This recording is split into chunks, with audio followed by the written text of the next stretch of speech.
ఈరోజు మహానాయకుడు ఛత్రపతి శివాజీ మహారాజ్ జయంతిని పురస్కరించుకుని పార్వతీపురం మన్యం జిల్లా సాలూరు పట్టణంలో ఘనంగా నిర్వహించిన వేడుకల్లో రాష్ట్ర మంత్రి గుమ్మడి సంధ్యారాణి పాల్గొన్నారు. ఈ సందర్భంగా ఆమె ఛత్రపతి శివాజీ విగ్రహానికి పూలమాలలు వేసి నివాళులర్పించారు.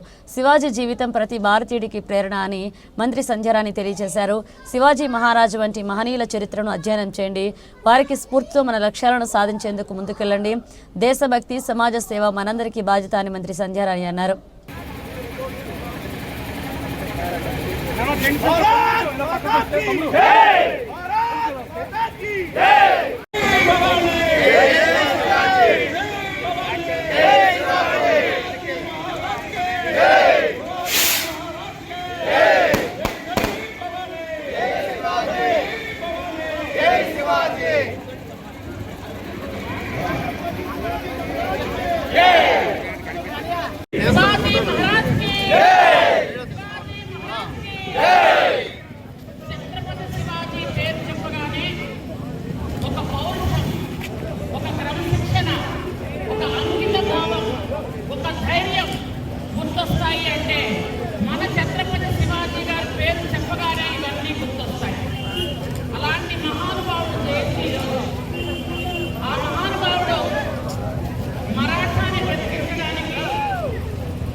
ఈ రోజు దాకా యువత అందరూ